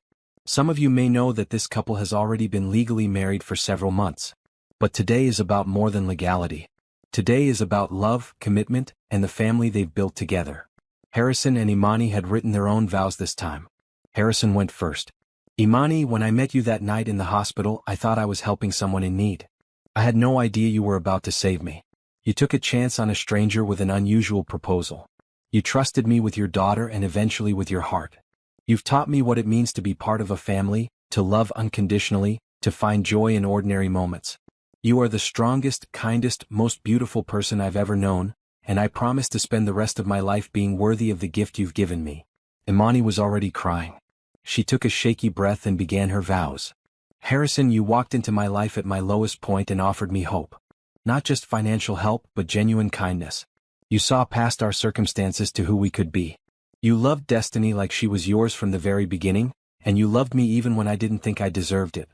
You taught me to dream again, to believe in good people, to trust in happiness. I promise to stand by your side through everything life brings, to love you fiercely, and to remind you every day how special you are." There wasn't a dry eye in the audience. Judge Morrison asked for the rings. Destiny stepped forward, carefully carrying the pillow. This time, the rings were matching bands custom designed with small emeralds. "Do you, Harrison Mitchell, take Imani to be your wife, to love and cherish from this day forward?" "I do. Again. Forever." "And do you, Imani Mitchell, take Harrison to be your husband, to love and cherish from this day forward?" "I do. Again. Forever." "Then by the power vested in me, I pronounce you husband and wife." Again. Judge Morrison grinned. "You may kiss your bride. Properly this time." Harrison pulled Imani close and kissed her deeply, dipping her slightly in a move that made the audience cheer and applaud. When they came up for air, Destiny tugged on Harrison's jacket. "Daddy, can I be in the kiss too?" Harrison laughed and picked her up, and the three of them shared a group hug while everyone cried happy tears. The reception was perfect. Simple but elegant, with amazing food and beautiful decorations. There was dancing, toasts, and laughter. Gloria gave a tearful speech about how proud she was of Imani, how grateful she was to Harrison for giving her daughter and granddaughter the life they deserved.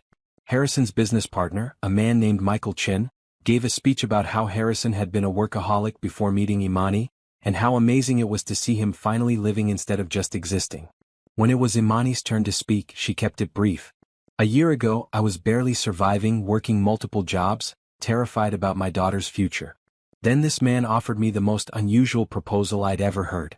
Marry him, let him adopt my daughter, build a family together." It sounded insane. But standing here now, surrounded by love and joy, I can say with absolute certainty that it was the best decision I ever made. Harrison, thank you for choosing us. Thank you for being patient while I learned to trust. Thank you for being the most incredible husband and father. I love you. Harrison stood up and kissed her to more applause. The first dance was to a slow song that Destiny had helped pick out. As they swayed together, Harrison whispered in Imani's ear. "Happy. Deliriously. Good. Because this is just the beginning." Later, Destiny insisted on dancing with both of them, standing on Harrison's shoes while Imani held her hands. As the night wound down and guests began to leave, the three of them stood together in the garden, watching the last of the sunset. "This was the best day ever," Destiny declared. "Even better than my birthday." "I'm glad you enjoyed it, sweetheart," Harrison said. Daddy, can we do it again next year? Imani laughed. How about we just celebrate our anniversary instead? Okay. But can we still have cake? Always cake, Harrison promised. After Destiny finally fell asleep that night, exhausted from all the excitement, Harrison and Imani had a quiet moment alone. There's something I want to show you, Harrison said, leading her to his office. He pulled out a folder. Inside were papers for a trust fund he'd set up for Destiny, ensuring her financial security for life. There were also adoption papers for 3 children currently in foster care. I thought we could talk about this, Harrison said. I know we discussed expanding our family someday. These 3 kids have been in the system for years. Siblings, ages 7, 9, and 11. They need a home together, and I thought maybe we could be that home. When you're ready, of course. Imani looked at the photos of 3 children with hopeful eyes and felt her heart expand. Are you sure? That would be a lot to take on. I'm sure. If you are. We have the space, the resources, and more importantly, the love. We could give these kids what we gave Destiny.